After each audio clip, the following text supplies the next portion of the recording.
Bonjour à tous, on est ravis de se retrouver dans ce mois d'août, en plein milieu peut-être de vos vacances. Et pour certains ont les terminé. J'espère que vous avez passé de bonnes vacances, que vous avez bien profité dans cet été. On va prendre un temps dans la présence du Seigneur. Dans quelques instants, je vais vous partager un message sur le fait de combattre contre Dieu. J'espère que vous allez rester connectés parce que peut-être plusieurs d'entre vous ne se sentent pas concernés, mais vous allez voir comment ça concerne chacun d'entre nous. Mais avant cela, nous allons prendre un temps pour louer et adorer le Seigneur avec notre équipe de louanges. Donc restez connectés. Bonjour Église, j'espère que vous allez bien. Ce matin, est-ce qu'on est prêt à louer le Seigneur? On est prêt à louer le Seigneur ensemble? Je ne vous entends pas. Est-ce que vous êtes prêts à louer le Seigneur avec nous? Amen. Est-ce qu'on peut acclamer le Seigneur en commençant ce moment? Amen. On y va ensemble. Et 1, 2, 3, hey! On va la main ensemble.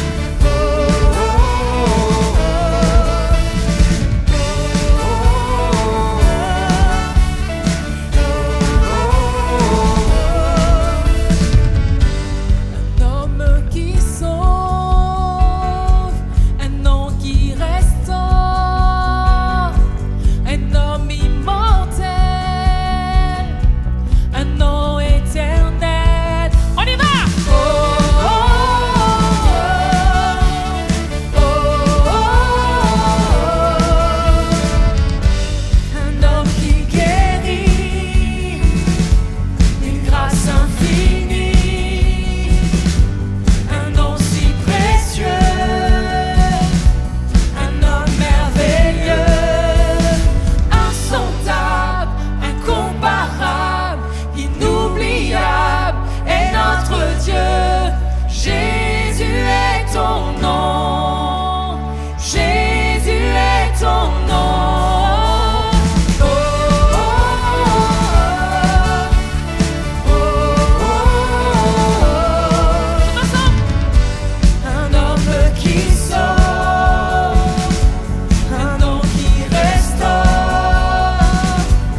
qu'on puisse réaliser quel guide extraordinaire on a avec le Saint-Esprit.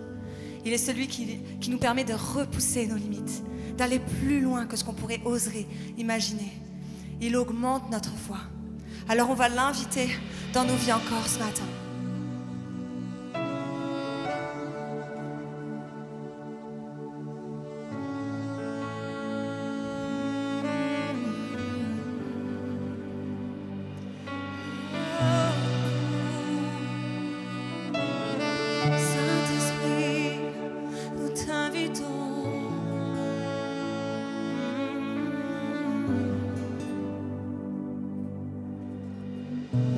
Tu m'appelles par-delà des eaux, dans l'inconnu, aucun appui. Et tu te révèles dans ce mystère, dans l'abîme, ma foi demeure. Et j'invoquerai ton saint nom, portant mes yeux vers l'horizon. Dans la tempête, tes bras abriteront mon âme. Je t'appartiens et tu es mien.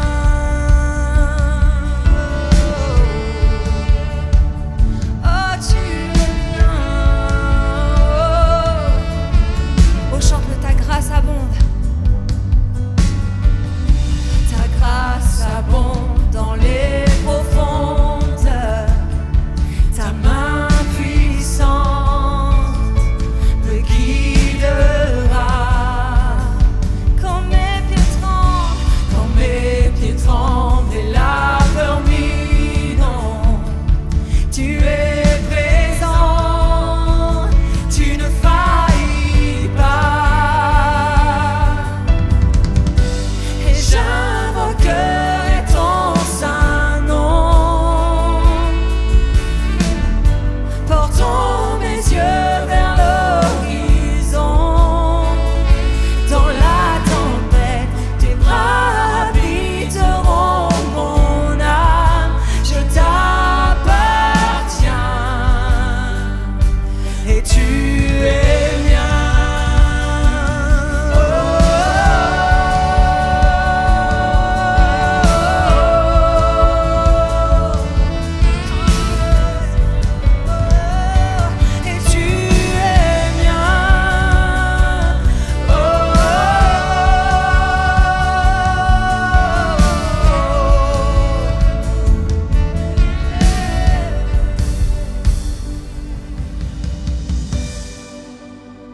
On va le chanter. Saint-Esprit, repousse les limites de ma foi. Que ce soit une prière, chante-le comme une prière. Alléluia. Oh. Saint-Esprit, repousse les limites de ma foi. Apprends-moi à marcher sur l'eau. Peu importe où tu m'appelles, conduis-moi plus loin que je n'oserais avancer, et ma foi sera fortifiée dans la présence de mon Sauveur. Saint-Esprit, repousse les limites de ma foi. Apprends-moi à marcher sur l'eau. Peu importe où tu m'appelles, conduis-moi plus loin que je n'oserais m'avancer, et ma foi sera fortifiée dans la présence de mon Sauveur.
remplis nos vies, Saint-Esprit.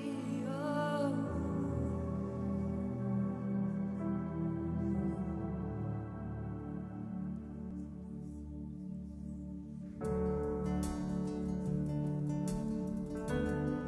Tu es merveilleux, Seigneur.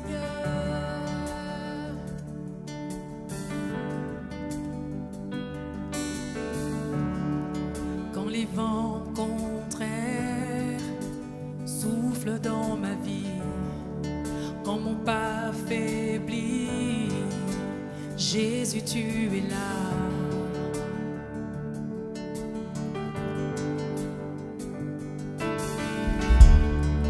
Quand l'orage gronde tout autour de moi, quand ma foi tarit, Jésus, tu es là.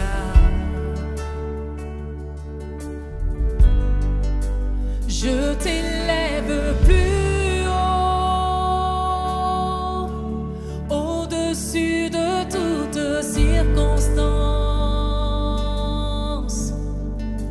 Je t'élève plus haut, gloire à ton nom, tu es tout puissant. Jésus, tu es là. Déclare-le avec foi ce matin, il est là.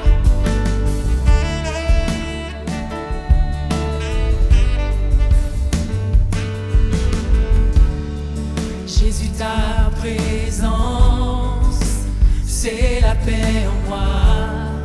Je trouve l'espoir. Jésus, tu es là. Plus de crainte en moi. Je suis rassuré.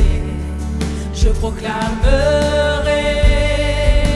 Jésus, tu es là. Je t'élève plus haut, au-dessus de toute circonstance. Je t'élève plus haut, gloire à ton nom, tu es tout puissant. Élève-le plus haut. Je t'élève plus haut, au-dessus de toute circonstance. Je t'élève plus haut, gloire à ton nom, tu es tout puissant. Jésus, tu es là.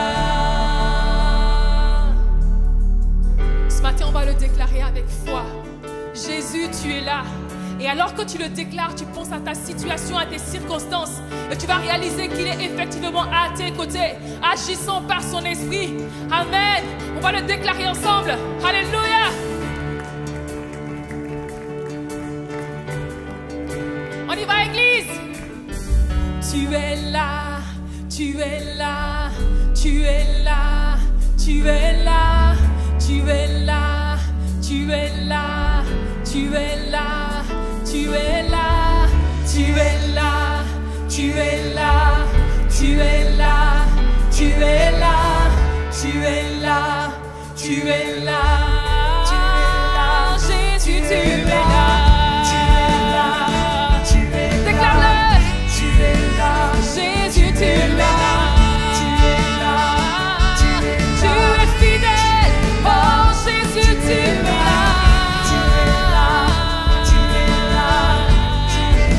Jésus, tu es là.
Bonjour à tous, on est ravis de se retrouver en ce mois d'août autour de la parole de Dieu. Merci à tous ceux qui nous suivent fidèlement jour après jour avec nos starters, avec nos cultes hebdomadaires. On est ravis de se retrouver ensemble. Et avant de commencer, j'aimerais juste qu'on puisse remercier toute l'équipe de louanges qui nous a permis d'avoir ce moment magnifique dans la présence du Seigneur. J'aimerais que là où tu es, tu puisses les applaudir aussi. Et j'aimerais en profiter aussi pour remercier l'équipe technique qui permet que ces moments existent et qui sont fidèles et parfois dans des conditions un peu compliquées, un peu difficiles. Merci à l'équipe technique, à tous ceux qui sont là avec moi pour filmer ce culte et je veux vraiment vous remercier. On est dans cette série qu'on a commencé qui s'appelle Tabou. Et Tabou, l'idée de cette série Tabou, c'est d'aborder des sujets ou des questions qu'on n'ose jamais vraiment se poser. Mais j'aimerais prendre un petit peu le sens inverse. J'aimerais aborder aujourd'hui une question qu'on devrait se poser et qu'on ne se pose jamais. Et cette question est: est-ce que je combats contre Dieu ? Et le titre de mon message ce matin, c'est « Arrête de combattre contre Dieu ». Alors, peut-être tu dis, mais ok, combattre contre Dieu, lorsqu'on parle de combattre contre Dieu, ce n'est pas dans un auditoire d'église que l'on risque de trouver des personnes qui se sentent concernées. Ce n'est pas ici, à l'église Momentum, qu'on va voir des gens qui vont lever le bras en disant « on est venu, mais on est contre Dieu, profondément contre Dieu ». En fait, on pense plus naturellement à des personnes athées, revendicateurs, militants, purs et durs, voire à des satanistes ou à des gens qui combattent notre foi avec zèle. Et je ne parle pas ce matin non plus spécialement à ceux qui ne sont pas en paix avec Dieu. Et je crois vraiment que ce message, de toute façon, te fera du bien. Reste connecté. Si tu n'es pas en paix avec Dieu, tu vas voir, ce message te touchera. Mais ce n'est pas à toi nécessairement que je parle ce matin. En fait, je veux m'adresser à tous ceux qui ne se sentent pas concernés. À tous ceux qui disent « mais non, mais combattre contre Dieu, c'est pas, ça ne me touche pas, ça ne me concerne pas ». Et peut-être tu te poses la question, Yvan, ou tu me poses la question, « Yvan, je ne vois pas en quoi cela me concerne ». Et parce que j'aime Dieu, je l'ai accepté dans mon cœur, je veux le servir fidèlement, je garde sa parole plus que toute autre chose. Eh bien, c'est justement à cela qu'un homme dans les Actes des Apôtres va s'adresser en les avertissant de ne pas prendre le risque de combattre contre Dieu. Et on lit le texte ensemble. C'est suite, alors permettez-moi de poser un petit peu le contexte. Ça fait 50 jours, un peu plus de 50 jours que Jésus est mort. Même plus que 50 jours, les disciples ont vécu un moment extrêmement difficile. Certains se sont dispersés. Finalement, Jésus, à sa résurrection, a commencé à les rassembler. Le Saint-Esprit est descendu, mais ils sont restés jusqu'à présent assez discrets depuis la mort de Christ. Et là, alors qu'ils montent au temple de façon habituelle, c'est comme si pour tous ceux qui dirigeaient les autorités religieuses, ils étaient déjà rentrés dans le rang. Mais là, ils montent au temple à l'heure de la prière, et alors qu'ils y montent, ils y voient un homme qui est boiteux de naissance. Et avec une foi, animé de foi et poussé par le Saint-Esprit, ils vont le prendre par la main, ils vont l'amener à se relever. Cet homme va marcher pour la première fois et il va rentrer avec eux dans le temple. Et là, les choses vont prendre des proportions incroyables. Les foules vont se rassembler, les gens le connaissaient, c'était le boiteux de naissance et tout ça, les autorités s'en mêlent. Et tout d'un coup, en fait, ça prend des proportions. On pensait que Jésus et sa secte, parce qu'à cette époque-là, on ne les appelait pas des chrétiens, ils s'appelaient ceux qui suivent la voie. On pensait que ça avait disparu et tout d'un coup ça reprend vie. Alors ils attrapent les deux personnes qui sont Pierre et Jean. Ils leur interdisent de parler au nom de Jésus, mais Pierre et Jean vont revenir un petit peu plus tard et vont parler à nouveau et enseigner dans le temple au nom de Jésus.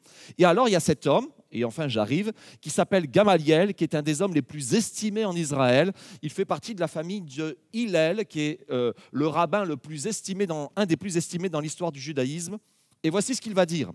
Ses propos nous sont relatés. « Maintenant, je vous le dis, ne vous occupez plus de ces hommes. » Donc en parlant de Pierre et Jean et des disciples. « Laissez-les faire. Si cette entreprise ou cette activité vient des êtres humains, elle se détruira. En revanche, si elle vient de Dieu, vous ne pourrez pas la détruire. » Et voici la phrase qui m'intéresse. « Ne courez pas le risque de combattre contre Dieu. » Et je reprends dans une autre version, la version Semeur dit « Prenez garde de peur de vous trouver en guerre contre Dieu. » Ce sont des mots très forts. Et comme je vous l'ai dit, Gamaliel s'adresse à des gens qui aiment Dieu, qui gardent sa parole au plus profond de leur cœur. Alors tu vas me dire, oui, mais ça c'est les pharisiens. Les pharisiens, peut-être, ils aimaient Dieu, mais ils n'aimaient pas Jésus. C'est vrai. Mais dans l'église naissante de Jérusalem, le noyau de base, une des communautés qui va se joindre à ce noyau naissant de l'église de Jérusalem, il y aura beaucoup de pharisiens qui vont en faire partie. Plusieurs pharisiens vont faire partie de cette communauté naissante. Donc certains, effectivement, n'aimaient pas Jésus, mais la plupart aimaient Dieu au plus profond de leur cœur, et ils se retrouvent dans une situation un peu compliquée, et ils vont rentrer, et ils risquent de rentrer, et ils vont entrer en guerre contre Dieu. Et donc j'aimerais qu'on puisse se poser chacun d'entre nous ces questions-là, mais est-ce que finalement, en ce moment peut-être, à travers différents types de conflits, ou est-ce que finalement je me suis posé la question lorsque j'entre dans un conflit ou lorsque je défends une cause qui m'interpelle, est-ce que finalement je ne lutte pas contre Dieu ? Moi, je crois que c'est un des pièges pour l'Église, c'est un des pièges pour les leaders dans une Église, c'est peut-être un des pièges même pour les pasteurs d'une Église qui peuvent des fois se trouver troublés. C'est un piège dans les familles, c'est un piège un peu partout. Et j'aimerais vraiment qu'on puisse regarder ce matin à différentes caractéristiques de ceux qui font la guerre à Dieu. Et on va regarder deux autres lectures, deux autres textes qui cette fois ne concerne pas les pharisiens. La première, on le trouve dans Marc au chapitre 9, verset 38.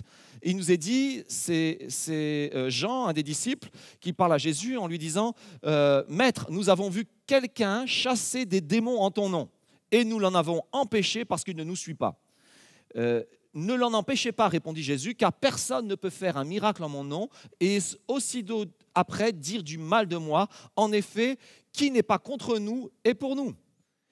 Et deuxième texte, on le trouve dans le livre des Nombres.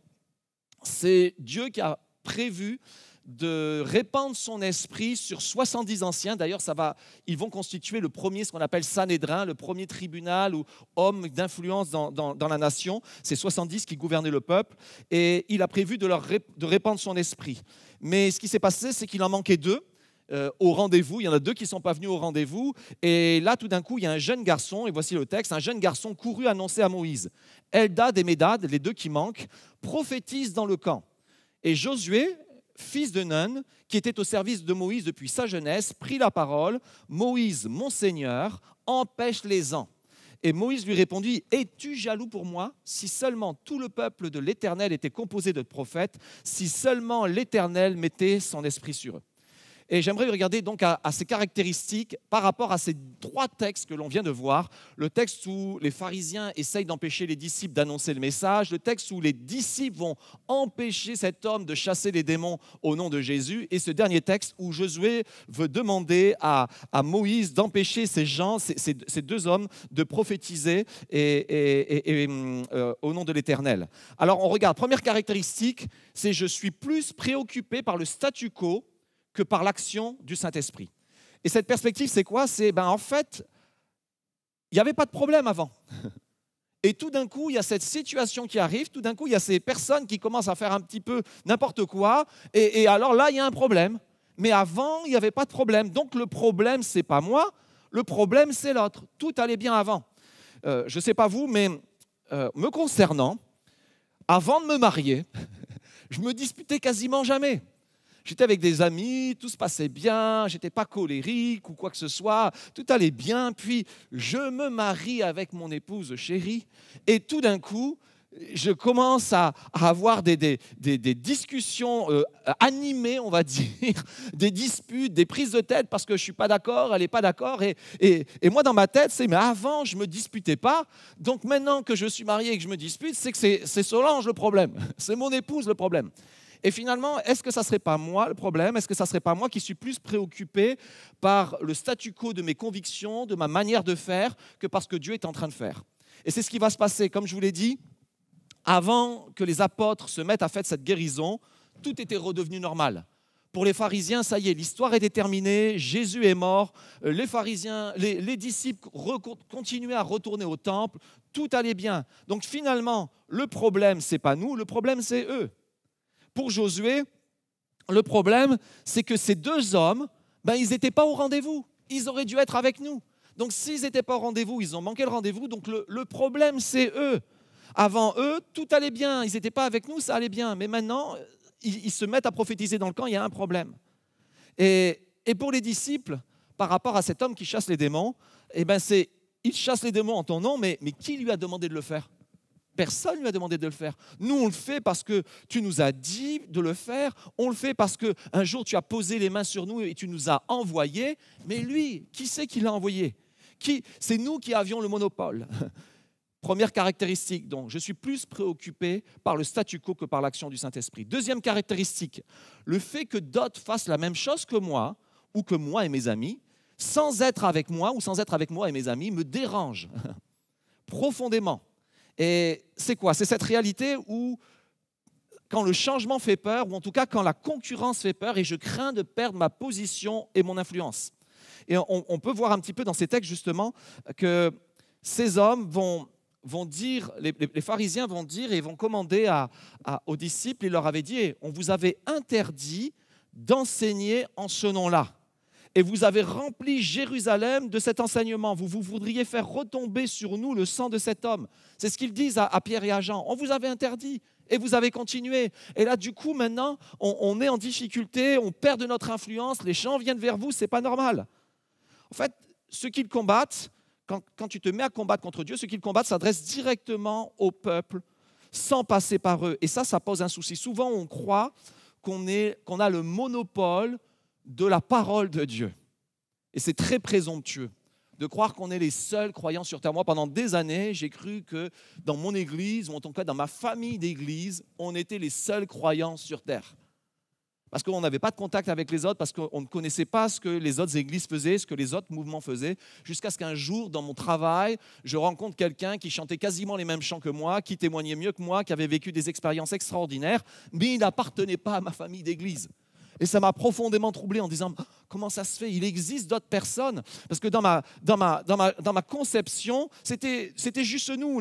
Les autres étaient perdus, les autres avaient des fausses doctrines, les autres, si tu les côtoyais trop, tu risquais de perdre ta foi. Et c'était comme ça que je percevais cette réalité.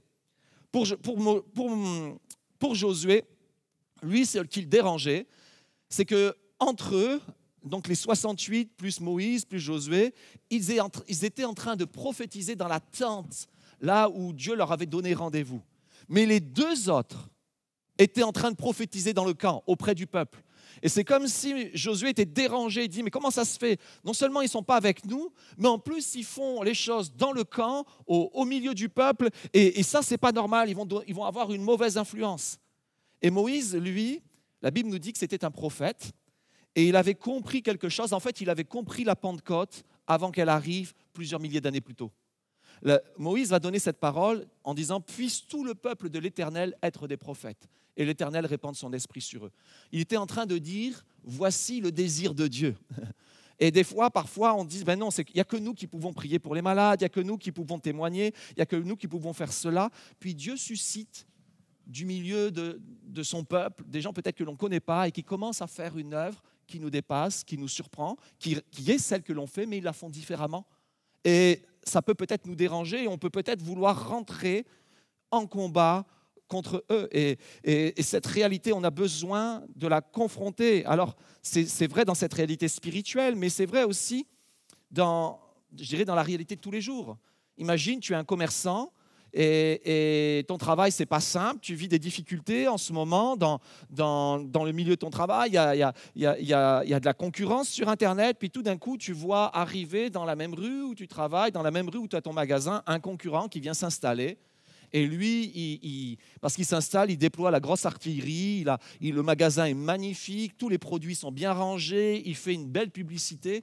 Oh, ça vient te chercher. Et tu dis, mais pourquoi il vient s'installer là? C'était déjà difficile. Et tu prends ça comme un concurrent. C'est dur pour moi. Peut-être tu es parent et tu as ton fils, ta fille qui commence à fréquenter quelqu'un.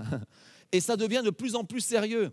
Et là, tu commences à avoir de la crainte. Et je ne parle pas de la crainte légitime de devoir de protection des parents envers leur enfant. On veut juste s'assurer que notre enfant prenne les bonnes décisions. Mais tu sens que dans ton cœur, en ce moment, à cause de cette fréquentation, ça prend des proportions que tu as du mal à gérer. Avec des conflits, avec des angoisses, avec ce type de phrases, il ou elle me semble prendre trop de place dans la famille maintenant. Ça y est, elle est arrivée, oui, il est arrivé, on ne la connaît pas trop, puis elle prend trop de place et ça me dérange profondément. Ça peut être quelqu'un, tu sers dans l'église, tu as un bénévole, et il arrive un nouveau bénévole dans ton département, et lui, il est bourré de talent, et on commence alors que tu es dans ce secteur-là, dans ce département-là, à t'en parler en disant « Waouh, t'as vu tout ce qu'il a fait, il le fait super bien, et tout ça. » Et avant, c'était à toi qu'on disait cela. Et là, tout d'un coup, on dit, t'as vu comme il a conduit la louange, t'as vu comme il a chanté, on parle toujours chanteur, conduite de louange, mais ça peut se passer n'importe où. Hein. T'as vu comme il a accueilli les gens, t'as vu comme il s'occupe bien des enfants. Et avant, quand on te le disait, ça faisait bouillir ton cœur, t'étais content, ça réchauffait, ça t'encourageait, mais tout d'un coup, on le dit à quelqu'un d'autre. Et là, t'es un petit peu en position d'insécurité en disant, mais attends, ça veut dire quoi? Ça veut dire qu'il fait les choses mieux que moi on me le dit plus, ça veut dire que je le fais moins bien, ou peut-être qu'il veut prendre ma place, et ça commence à venir te déranger. C'est la personne sur Internet qui commence à avoir plus de followers que toi. Elle vient de débarquer et tout le monde se connecte. Ça devient un peu la star où dans ton cercle d'amis, tout le monde regarde un peu ce qu'elle fait. Et là, ça commence un petit peu à t'irriter, à te déranger. Et on peut dire, mais ça n'arrive pas dans le royaume de Dieu. Mais croyez-moi, ça arrive dans le royaume de Dieu, ça arrive dans la vie d'église aussi, où parfois il y a des églises qui s'installent à côté d'autres. Et là, tu te dis, oh là, comment ça va se passer? Ils vont me prendre les chrétiens. Et un jour, j'ai réalisé que finalement, la moisson n'appartient pas à l'ouvrier. La moisson appartient au maître de la moisson. On est juste tous des co-ouvriers pour le maître de la moisson. Comme Jésus va dire que l'épouse n'appartient pas à l'ami de l'époux, elle appartient à l'époux. Nous sommes juste l'ami de l'époux. Et l'épouse lui appartient, elle ne nous appartient pas. Il y a quelques années de cela, lorsque j'étais étudiant à l'école biblique, et normalement tu vas me dire, ben ça c'est un contexte parfait pour suivre le Seigneur. Et j'étais dans ma dernière année d'école biblique, et est arrivé un étudiant qui était très très proactif. Faisait beaucoup de choses. Et moi, je suis d'un tempérament qui met du temps à mettre en route les choses à laquelle j'aspire. J'ai besoin de validation, j'ai besoin qu'on soit OK sur le fait que je vais faire ça, est-ce que tout le monde est OK et tout ça. Et lui, il ne demandait jamais si tout le monde était OK, mais il le faisait. Et c'était venu me troubler, et me troubler tellement que c'était venu à m'irriter, et je commençais à parler mal de lui, et je commençais à finalement aussi à être presque en combat contre lui alors que lui ne demandait rien. Et j'en reviens à cela, vouloir garder son influence, ce n'est pas une mauvaise chose, au contraire, mais de quelle façon je lutte pour la conserver ou pour la faire grandir? Est-ce que finalement, des fois, je ne suis pas en train de lutter contre des hommes, de lutter contre ce que Dieu est en train de faire parce que je veux garder mon petit royaume? Troisième caractéristique, et je vais accélérer. Dans cette situation ou dans ce conflit, mes émotions, on a déjà commencé à en parler, ont tendance à prendre le dessus et à dicter mes actions. Regardez bien ce que Moïse va dire à Josué. « Es-tu jaloux pour moi ?» Josué est en train de lui dire « Empêche-les, empêche-les » Et Moïse va lui dire « Mais est-ce que tu es jaloux pour moi? Moi, ça va, je suis relax. » Dans Actes des Apôtres, il nous est dit « Ils étaient exaspérés ». Et il y avait quelque chose qui les irritait. Avec les disciples qui interdisent à cet homme de chasser les démons, dans la réponse de Jésus, on voit qu'il y avait une suspicion des disciples. Parce que voici ce que Jésus va faire dans cette réponse, on l'a lu ensemble. Personne ne peut faire un miracle en mon nom et dire du mal de moi aussitôt après. Ça veut dire quoi? Pourquoi Jésus dit cela? C'est parce que les disciples étaient en train de sous-entendre quand ils ont fait la remarque à Jésus, on a empêché cet homme parce que certainement il allait dire du mal de toi après. Et Jésus dit, mais il ne peut pas chasser des démons et dire du mal de moi après. Donc il y avait dans le cœur des disciples de la suspicion. Et c'était là, c'était très clair sur leur cœur. Quatrième caractéristique, pour celui qui combat contre Dieu, mais qui peut-être ne le sait pas, pour moi, les principes sont plus importants que les personnes. En fait, peu importe ce qu'il fait, même si c'est bien ou si c'est mal, ça a peu d'importance. Le fait qu'il ne la fasse pas de la bonne manière me pose souci. La bonne manière, c'est quoi la bonne manière? Demande la permission. Demande-nous la permission parce que c'était nous qui le faisions en premier. Alors, demande-nous la permission. On te dira non, mais au moins, tu auras fait la bonne manière. Et pourquoi cette pensée? Parce qu'en fait, si les gens ne sont pas avec nous, la pensée des disciples, c'est s'il n'est pas avec nous, il est contre nous. S'il n'est pas avec nous, il est contre nous. Et Jésus est en train de les amener dans une autre réflexion en disant, mais s'il chasse les démons en mon nom, il ne peut pas être contre nous. S'il fait ces choses-là, il ne peut pas être contre nous. Donc, il est avec nous. Il est avec nous dans une famille qui dépasse peut-être le cercle des personnes que je connais. Alors, pour les disciples, c'était un vrai souci. Il ne nous suit pas. Pour les pharisiens, on vous avait interdit. Pour Josué, mais ils sont dans le camp au lieu d'être près de la tente. Et il y a ces choses-là, ces principes-là qui des fois nous heurtent et nous disent, s'ils ne respectent pas la bonne méthode alors que ce n'est pas des bonnes personnes, on ne veut pas regarder les principes, c'est plus important que les personnes. 5e caractéristique, pour moi, les fruits sont moins importants que la forme, ou la forme est plus importante que les fruits. Parce que dans tous ces textes, on voit qu'il y a une faveur de Dieu sur les hommes qui sont concernés. Regardez bien, les 2 hommes, ils prophétisaient. Ils étaient en train de parler des merveilles de Dieu, en train d'annoncer ce que Dieu allait faire dans le camp. Ils étaient en train de prophétiser. Et prophétiser, c'est un bon fruit. Ce n'est pas une mauvaise chose. Ils ne disaient pas des âneries, ce n'étaient pas des faux prophètes. Ils n'essayaient pas de prophétiser, c'était vrai, ils prophétisaient. Et ce qu'ils disaient était bon. Mais comme ils ne faisaient pas de la bonne forme, alors les fruits ne comptaient pas.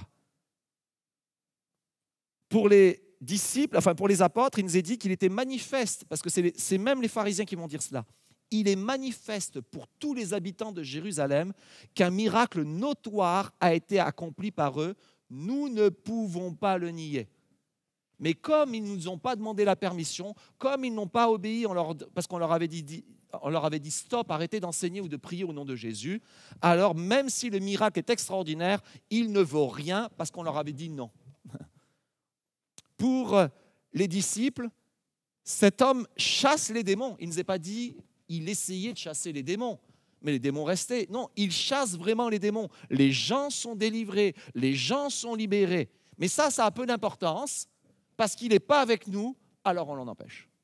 Donc vous comprenez, parfois quand on est dans cette perspective-là, les fruits deviennent moins importants, la forme est extrêmement importante. 6e caractéristique, et j'accélère, promis pour de vrai. Je suis très respectueux des autorités et de l'ordre établi. Un de mes arguments, c'est qu'eux ne le respectent pas, contrairement à moi. Regarde, l'idée que lorsque Josué, lorsque les pharisiens, lorsque les disciples ils vont s'adresser à une autorité en disant « Nous, on te respecte, nous, on te suit, nous, on suit tes préceptes, nous, on écoute ce que tu dis, mais eux, ils n'ont rien demandé, ils ne sont pas venus te voir, eux ne respectent pas les autorités. » Et remarquez bien que ce n'est pas les autorités qui se fâchent. Ce n'est pas ceux qui sont en leadership qui se fâchent. Ce n'est pas Gamaliel, qui était le personnage un des plus respectés en Israël, qui se fâche. Ce n'est pas Moïse qui se fâche. Ce n'est pas Jésus qui se fâche. C'est ceux qui sont en dessous qui se fâchent. C'est ceux qui, eux, respectent d'une certaine manière les autorités ou l'ordre établi, qui là sont frustrés parce qu'il y en a d'autres qui passent par un autre chemin et qui portent du fruit, et ça les dérange. Parce que lorsque Josué va s'adresser à Moïse, il va lui dire « Moïse, mon Seigneur », il respecte énormément Moïse. Quand les disciples vont s'adresser à Jésus, ils vont dire « Maître, Jésus, Maître ». Quand dans les Actes des Apôtres, quand les pharisiens vont s'adresser aux autorités, il va y avoir le commandement, il va y avoir le Sanhédrin, il va y avoir le souverain sacrificateur, et en fait, il va y avoir Gamaliel. Donc, ils respectent, mais la réalité, c'est que je respecte, mais je n'écoute pas forcément ce qu'ils me disent. 7e caractéristique, et c'est pour moi, c'est la plus importante. Parce que finalement, par rapport à tout ce que je vous ai dit jusqu'à présent et par rapport à peut-être au fait de l'irritation, au fait qu'on ne s'est pas rendu compte, on est rentré dans un combat qui, en ce moment, est en train de prendre tout mon cœur, je me lance dans une sorte de croisade, et ils n'enseignent peut-être pas la bonne doctrine, alors moi je crois que j'ai la bonne doctrine, alors je me lance dans cette croisade-là, au lieu de prêcher l'évangile, je condamne les autres, et c'est ce que je suis en train de faire. Mais est-ce que finalement, ce que Dieu veut faire dans mon cœur, c'est pas me transformer et me changer? Et ça, c'est ma 7e caractéristique. Ma 7e caractéristique, c'est ceux qui combattent contre Dieu peuvent changer. Et Dieu veut que je change. Dieu veut que je change. Finalement, est-ce que Dieu n'est pas en train de mettre le doigt sur un caractère ou sur du caractère ou mon caractère qui a besoin d'être transformé et changé? Moi, je crois que c'est ce que Dieu était en train de faire. Je crois que Dieu a permis que ces 2 hommes ne soient pas avec les 70 pour travailler le cœur insécure de Josué. Parce que Josué va devoir dealer à la mort de Moïse avec cette insécurité. Et il avait besoin de travailler cette insécurité. Est-ce que Jésus n'a pas finalement envoyer d'autres sans prévenir les disciples, en tout cas appointer des hommes, et c'est ce qu'il a fait pour qu'il chasse les démons. Parce qu'en fait, dans le même texte, juste 1 ou 2 versets avant, la réelle discussion des disciples, c'est que les disciples se prenaient la tête pour savoir qui était le premier. Et est-ce que Jésus n'était pas en train d'essayer de régler cette perspective-là en disant, hey, ce n'est pas juste entre vous, ce n'est pas juste ça, vous êtes en train de faire de la compétition, mais ma vision, c'est qu'il n'y a pas de compétition dans le royaume de Dieu, il y a des gens qui se complètent dans le royaume de Dieu. Il n'y a pas de compétition, on se complète, on agrandit le royaume, on n'est pas en train de se combattre les uns les autres. Et finalement, lorsque Gamaliel a parlé, et je ne vous l'ai pas dit, mais Gamaliel était le maître à penser, était le maître qu'un jeune disciple suivait, et ce jeune disciple s'appelait Saul, le futur Paul. Et est-ce que Gamaliel n'était pas en train d'insuffler dans le cœur de Paul justement cette tolérance face au fanatisme qui l'animait? Et est-ce qu'il n'était pas en train d'adresser l'intransigeance de Saul? Parce que de toute façon, on comprend, et vous savez, pour que ce texte de Gamaliel nous soit donné, il a bien fallu qu'il y ait un témoin. Les disciples n'étaient pas témoins de cette phrase-là. Et donc le témoin est le seul témoin, ou un des rares témoins qu'on sait qu'il l'a entendu et qui ensuite est venu et l'a rapporté, c'est Saul. Saul qui deviendra Paul plus tard, mais qui pendant un long moment ne va pas écouter ce que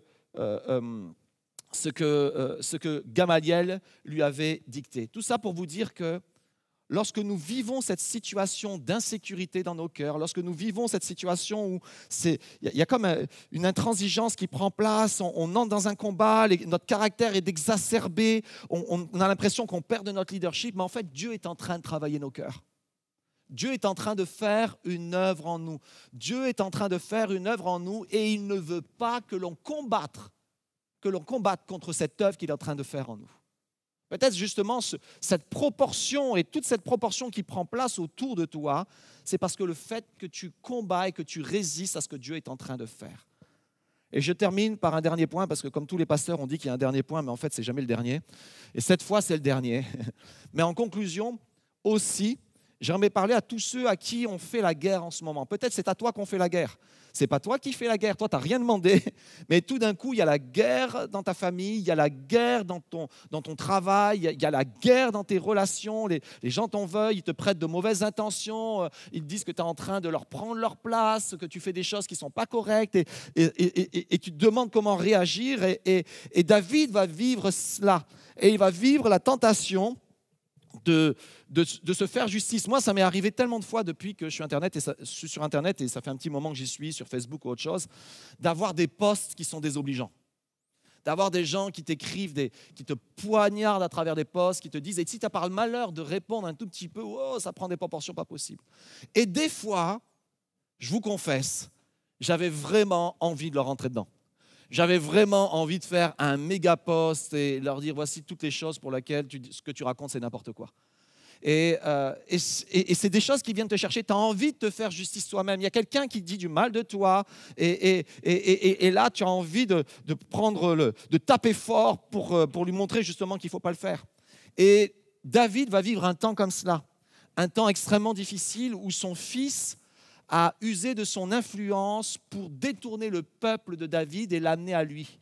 Et donc Absalom fait une rébellion, David est obligé de s'enfuir de Jérusalem et alors qu'il est entouré de ses fidèles, il est en train de partir, il y a un homme qui se lève, qui s'appelle Shimei et qui commence à le maudire, qui commence à lui dire des choses terribles et des choses horribles. D'ailleurs, ça arrive souvent ce genre de choses. C'est quand tu es au plus mal, quand tu as de l'adversité de tous les côtés, que tu as toujours des gens qui ont décidé de rentrer en croisade contre toi à ce moment-là en te disant tout ce qui t'arrive, tu l'as bien cherché. Et voici ce que cet homme disait. Il lui disait, je vais retrouver, va-t'en, David, homme sanguinaire, vaurien. Et les hommes autour de David ont commencé à lui dire, écoute, laisse-nous, on va lui couper la tête, on va lui couper la langue. Il ne pourra plus parler, laisse-nous faire. Et David va répondre, laissez-le et qu'il me maudisse. Peut-être que l'Éternel lui a dit de le faire, ou si l'Éternel lui a demandé de le faire. Et après, voici ce qu'il rajoute. L'Éternel peut-être verra-t-il ma détresse et me fera-t-il du bien au lieu des malédictions d'aujourd'hui. David, en fait, était dans cette tentation de se faire justice et quelque chose d'extraordinaire va se passer. Il va comprendre en disant, il y a encore d'autres personnes qui m'accablent. J'ai le moyen, il avait le moyen, il avait des hommes en arbre. J'ai le moyen de faire du mal, j'ai le moyen, même pas juste de faire du mal, de me venger de ce qu'il me fait et de ce qu'on est en train de me faire, mais je refuse de le faire. Parce que peut-être que Dieu lui a demandé de le faire. Peut-être que mon caractère a encore besoin d'être travaillé. Peut-être que ces choses qui m'arrivent avec toute cette injustice et normalement je devrais me défendre à ce moment-là, mais David a cette révélation en disant, mais je ne vais pas me défendre, Seigneur, c'est toi qui vas me défendre. Tu verras ma peine, tu vois toutes les malédictions qu'on jette sur moi. Peut-être en ce moment, Seigneur, à cause de tout cela, tu vas voir ma peine et tu vas me relever et me restaurer. Et c'est exactement ce qui va se passer pour David. Alors j'aimerais qu'on puisse terminer aujourd'hui, maintenant, ce message. Et j'espère que d'une certaine façon, ce message vous a parlé. J'aimerais qu'on puisse baisser nos têtes, fermer nos yeux. Et j'aimerais vous inviter à un temps de prière. J'aimerais parler à tous ceux qui, au début, ne se sentaient absolument pas concernés, mais qui tout d'un coup, au fur et à mesure des différentes caractéristiques, et ma liste n'était pas exhaustive, j'en ai cité quelques-unes par rapport au texte qu'on a lu, ont commencé à voir que, oui, bien des fois, plusieurs fois, je sens que je suis rentré en guerre contre Dieu. En fait, je ne pensais pas rentrer en guerre contre Dieu, mais je suis rentré en guerre contre des relations, contre des situations, contre des personnes, pour des points que je croyais extrêmement importants et qu'il fallait que je défende, mais j'ai fait du mal autour de moi. Et j'aimerais que tu puisses considérer cela et rester dans une attitude où on va demander la prière ensemble dans quelques instants. Et j'aimerais aussi m'adresser, comme je l'ai fait en conclusion, à tous ceux qui, en ce moment, vivaient des moments difficiles, où des gens... il y a une sorte de, je ne vais pas dire une conspiration, mais il y a comme une accumulation d'oppositions verbales, relationnelles, professionnelles, et peut-être même financières, et toutes sortes d'oppositions qui se sont cumulées contre toi. Et tu as l'impression que tu es en train de vivre un temps de malédiction, et ce n'est pas juste une impression, c'est vraiment, tu vis un temps de malédiction comme David le vivait. Et tu es tenté de te faire justice. Et Dieu te dit non, laisse-moi faire, laisse-moi faire. Et d'une certaine manière, et on va prier ensemble, je crois que Dieu veut transformer notre caractère, quelle que soit la position dans laquelle on est, quel que soit ce qu'on est en train de faire, ou subir, ou faire, ou croire qu'il y a de l'injustice qu'il faut que je combatte. Je suis peut-être dans une position où l'Éternel veut travailler mon caractère et mon cœur.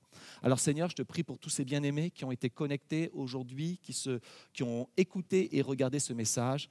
Je te prie pour tous ceux peut-être qui sont dans des conflits familiaux en ce moment et qui ne savent plus de quoi penser, qui se mettent devant toi pour te dire, Seigneur, est-ce que je combats contre toi en ce moment?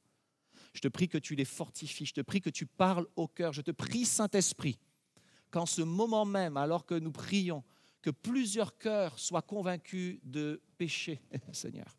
Plusieurs cœurs soient convaincus d'avoir pris les mauvaises décisions, d'avoir fait les mauvais choix et que nos cœurs se repentent, Seigneur mon Dieu, comme j'ai dû le faire bien des fois parce que j'avais fait ces mauvais choix pensant combattre le bon combat.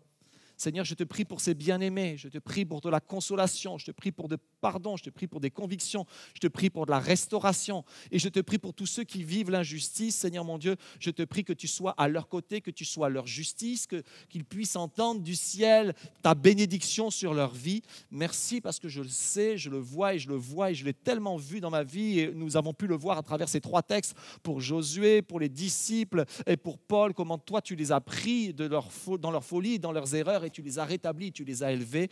Merci Seigneur de nous disqualifier alors que nous pourrions être énormément de fois disqualifiés, mais de nous requalifier systématiquement, de déposer en nous ta grâce et ton pardon. Merci Seigneur Jésus. Amen et amen. Et merci de nous avoir suivis aujourd'hui. On se retrouve la semaine prochaine. Que Dieu vous bénisse. Merci pour votre fidélité, merci de nous suivre semaine après semaine et je tiens à vous remercier de la part de toute l'Église Momentum pour votre générosité. Tout ce que l'on fait aujourd'hui, c'est grâce à vos dons. Tout ce que l'on fait, tout ce que l'on diffuse, semaine après semaine, jour après jour sur Internet, notre implantation sur Bruxelles, nos voyages missionnaires peuvent se faire grâce à vos dons. Et je vous remercie pour votre fidélité. Je vous remercie de donner à travers notre site monofrande.fr et je vous dis à très bientôt. Soyez bénis.